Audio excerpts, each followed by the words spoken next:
Baru-baru ini, Proton telah mengeluarkan statistik jualan mereka bagi tahun 2022. Sebanyak 141,432 unit kenderaan telah terjual. Daripada jumlah itu, 40,681 unit adalah dari Proton X50. Walaupun Proton X50 dilengkapi dengan pelbagai teknologi moden dan pintar setanding dengan jenama terkemuka seperti Honda dan juga Mazda, ia ditawarkan dalam harga yang terendah dalam kelasnya. Proton X50 ditawarkan dalam 4 varian, iaitu Standard, Executive, Premium dan Flagship. Bermula Ogos 2022, harga yang ditawarkan bermula dari RM86,000 hingga RM113,000.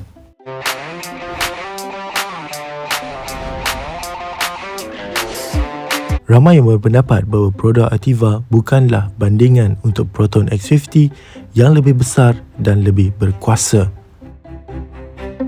Namun kehadirannya 5 bulan selepas pelancaran Proton X50 memberi ruang kepada rakyat Malaysia untuk mempertimbangkan alternatif kepada Proton X50 kerana kos pemilikan Proton X50 lebih tinggi dari Pro 2. Selain daripada itu, tempoh menunggu untuk Proton X50 agak panjang sebelum ini.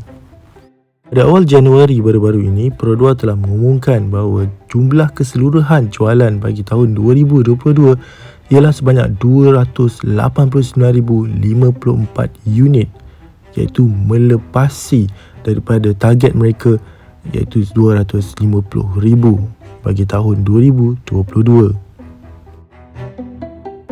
Walau bagaimanapun, jumlah jualan rasmi untuk setiap model Pro 2 belum lagi diketahui atau diumumkan oleh Pro 2. Pada tahun 2021, Pro 2 Ativa telah terjual sebanyak 26,847 unit walaupun hanya dilancarkan pada Mac 2021.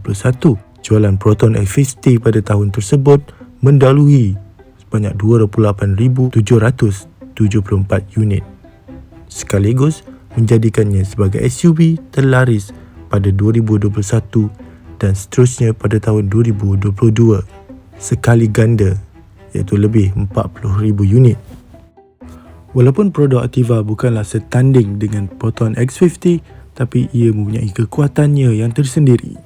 Kedua-duanya ialah SUV compact tercanggih jenama Malaysia. Baiklah, dalam video pada kali ini, kami akan review ringkas dan pandu uji Proton X50 SUV compact terlaris di Malaysia. Okay, sebenarnya ini bukan kali pertama saya pandu uji Proton X50. Sebelum ni saya dah beberapa kalilah pandu Proton X50 variant flagship, iaitu variant yang punya spesifikasi tertinggi dan harga yang termahal di kalangan Proton X50.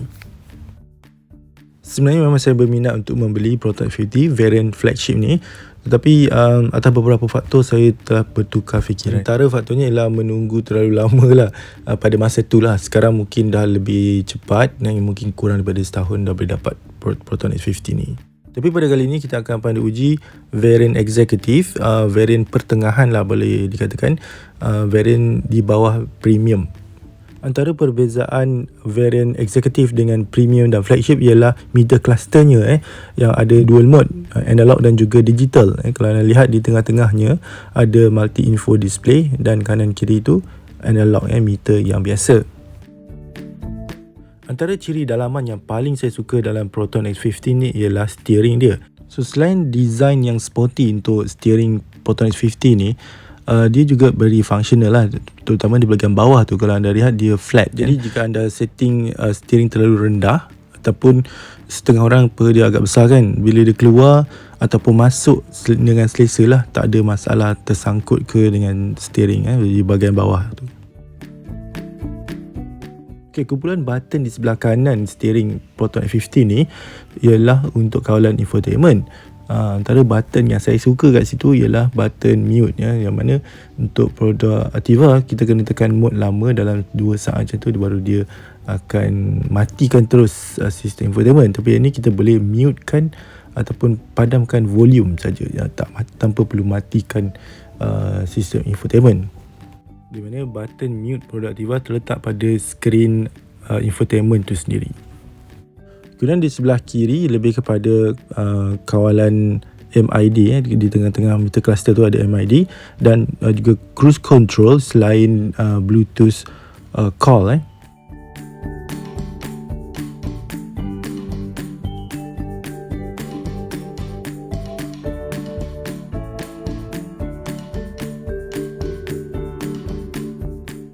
Terdapat juga button untuk aktifkan voice command HiProton sekiranya anda tidak menggunakan suara anda untuk memulakannya. Hi there. Kemudian saya menguji Proton Assistant untuk beberapa arahan. HiProton, Hi there. open Windows. Sorry, this model does not support the front window function. Hey Proton, I'm listening. open sunroof. Sorry, this model does not support the sunroof function for the time being. Hi Proton, I'm here. turn on radio. Okay, the radio is on. Hi Proton, I'm listening. increase the volume. Okay, volume is turned up.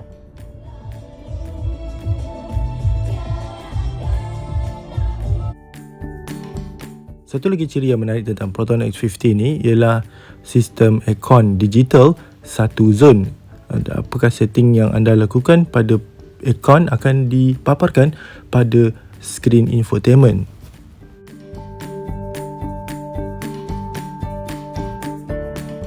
Terus layan Selangor FM pilihan tepat. Berdasarkan pemerhatian saya, kualiti audio sistem Proton X50 ni agak lebih baik daripada produk Ativa dari segi kualiti radio tu sendiri, dia clarity, jelas, tidak ada bunyi bising, macam produk Ativa ni dia ada macam bunyi yang tak tepat untuk frekuensi radio.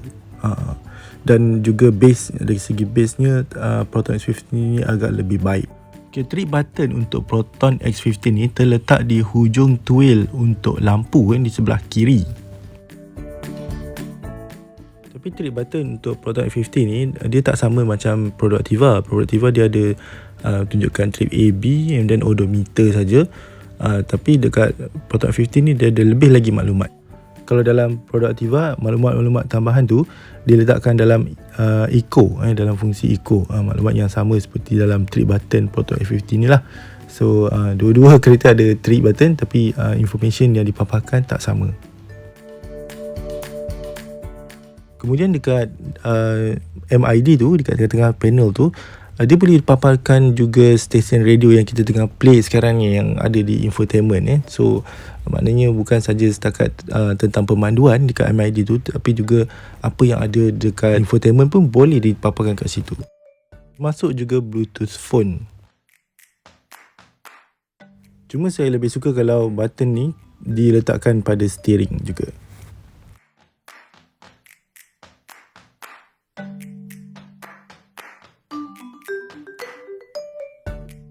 Selain daripada button pada steering dan juga skrin infotainment, anda juga boleh menghidupkan atau mengawal sistem infotainment menggunakan button fizikal yang terletak atas dashboard di bawah infotainment panel. Pada saya, mungkin button ini untuk kegunaan penumpang. Tidak dinafikan design dashboard center console Proton X50 ini dengan finishing ataupun material yang digunakan menampakkan kereta ni lebih elegan, lebih premium dan juga futuristik.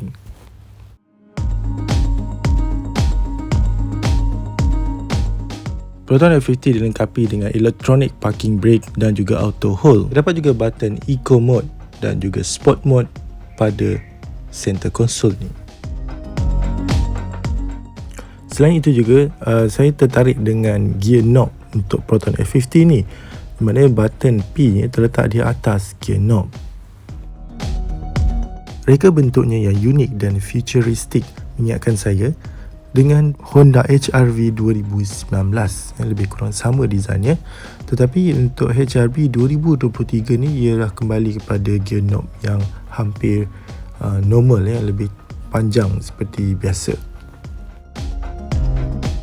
Ruang belakang Proton X50 ni sangat luas dan selesa untuk perjalanan jauh ataupun dekat.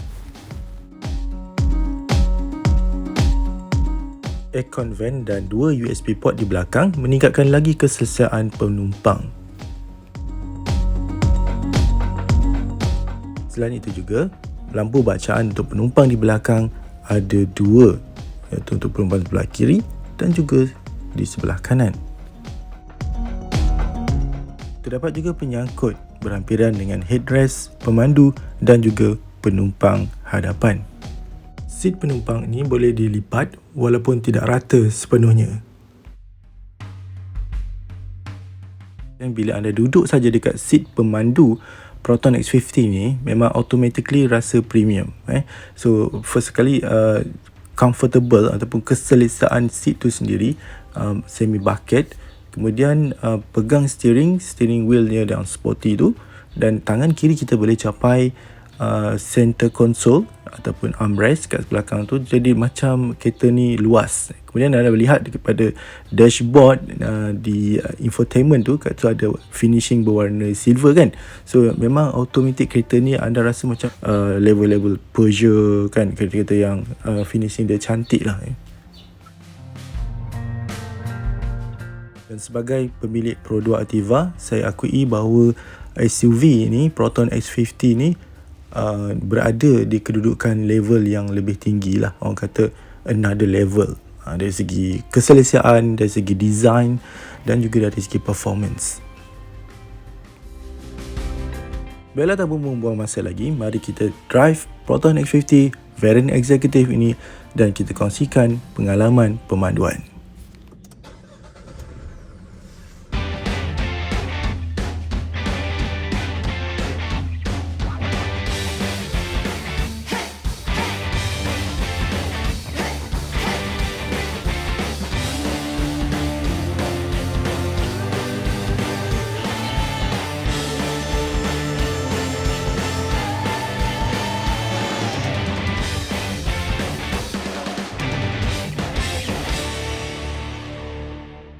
Pertama sekali saya nak komen tentang steering elektrik Proton X50 ni. Saya rasa dia lebih ringan sedikit daripada Pro 2 Ativa. Ini meningkatkan lagi kawalan steering untuk manuver lah, kanan kiri ataupun mengelak sesuatu kan. Dia lebih lincah orang cakap. Kemudian dari segi suspension, memang saya akui Proton X50 ni agak selesa, menyerap entakan dengan baik sekali. Kuranglah rasa membuai tu ataupun orang kata tu body rolling. Bila cornering yang tajam sekalipun, dia dapat mengawal dengan baik. Dari segi handling pun memang saya akui memang hebatlah kereta ni. Kemudian dari segi performance engine dia, memang saya akui kereta ni memang berkuasa. 1.5 turbo, walaupun yang ni bukan TGDI. Saya dah cuba yang TGDI tu memang lebih powerful lah. Yang ni agak rendah sedikit, tapi masih lagi memuaskan hati. Walaupun saya gunakan eco mode pun, rasa memang kereta ni masih laju, cepat pergi. Dekat step traffic light pun kita nak mulakan driving, dia tidak ada lag yang lama lah, terus boleh pergi walaupun dalam eco mode. Kemudian dari segi NVH, kesenyapan dalam kabin tu, saya rasa memang sangat baik. Walaupun kereta ni pada pendapat saya bunyi enjin dia agak kuat. Dari luar sebelum saya masuk dalam kereta memang dengar bunyi dia kuat enjin ni. Bila saya masuk, senyap. Dan bila kita bergerak lagi lah, rasa selesa, rasa aman kan.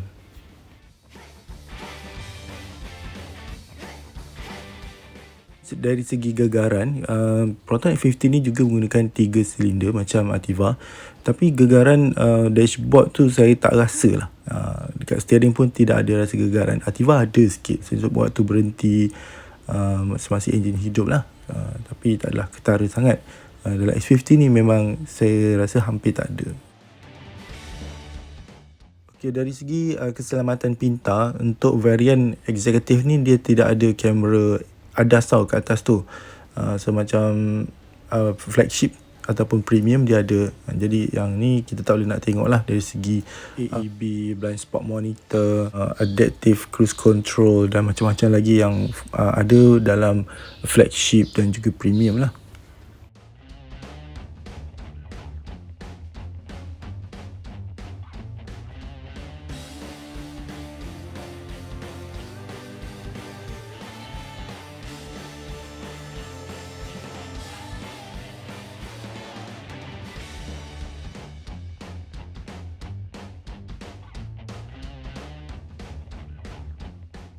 Satu lagi ciri yang saya suka dengan Proton X50 ni, walaupun variant executive, dia ada map, ada navigation map built-in, tak perlu sync dengan handphone. Tentang penjimatan minyak atau penggunaan bahan api, kami tak dapat memberi justifikasi atau ulasan yang lebih tepat kerana hanya menggunakannya separuh hari saja. Tapi berdasarkan pemilik Proton X50 ni, kereta ni sebenarnya boleh jimat, tapi kena tengok cara pemanduan lah. Dia sebenarnya sama macam kereta apa-apa sekalipun, dengan Activa pun sama. Kalau kita memandu secara agresif, memang sukar untuk dapat penjimatan yang baik lah. Tetapi kalau dalam kes Proton X50 ni, dia punya cabarannya lah untuk menekan pedal minyak tu memang sedap lah. Jadi setengah orang gagal untuk mendapatkan penjimatan yang baik. Berdasarkan maklumat dari Proton, average fuel consumption untuk Proton X50 ni ialah 15.6 km per liter. Kos penyelenggaraan untuk Proton X50 kira-kira RM4,326 untuk 5 tahun pertama. Jadi kesimpulannya, Proton X50 ni bagi kami adalah sebuah SUV compact yang lengkap serba-serbinya. Dari segi rupa parasnya memang stylish, memang modern design dia, dari segi interior ataupun dari segi exterior, dengan fungsi ataupun feature-feature yang terkini, walaupun tidak untuk semua variants, tapi memang ada lah untuk premium dan flagship. Kemudian dari segi keselesaan dia memang hebat, memang duduk je dah serasa premium, apatah lagi bila kita memandu dia. Cuma dari segi kos pemilikan tu agak tinggi sedikit, tapi memadai lah ataupun berpada lah dengan apa yang ditawarkan bagi saya lah. Fuel consumption dia mungkin agak tinggi sedikit sebab dia punya enjin lebih berkuasa. Kemudian dari segi bayaran bulanan, harga lebih tinggi sebab apa yang ditawarkan tu memang tak dapatlah harga yang murah kan. Tapi itu pun dah murah daripada jenama lain seperti Honda dan juga Mazda. Dan satu lagi dari segi kos penyelenggaraan dia mungkin agak tinggi. Spare part saya tak pasti, hopefully dia lebih rendah lah. Kalau anda tahu, anda boleh komen. Soal penjimatan ni, saya teringatkan seorang kawan saya ni, dia ada Azia saja dan dia minat camping. Dia dah travel hampir seluruh Malaysia dengan Azianya tu, dan ada sedikit modification lah untuk camping kan. Tapi memang menarik lah, dan dia tak perlu fikir tentang kos minyak sebab Azia ni memang jimat. Dan dari segi keluasan pun tidaklah terlalu kecil sebab saya dah test drive dah kereta ni. Kami pun dah tak sabar untuk menerima kehadiran Pro 2 Azia yang terbaru 2023 yang bakal dilancarkan tidak lama lagi. So video-video akan datang, kita akan buat preview tentang Pro 2 Azia. Dahlah, setakat itu saja video untuk pada kali ini. Terima kasih kerana menonton, dan pihak kami mengucapkan selamat tahun baru Cina kepada semua rakyat Malaysia yang menyambutnya. Hati-hati memandu. Assalamualaikum dan salam sejahtera.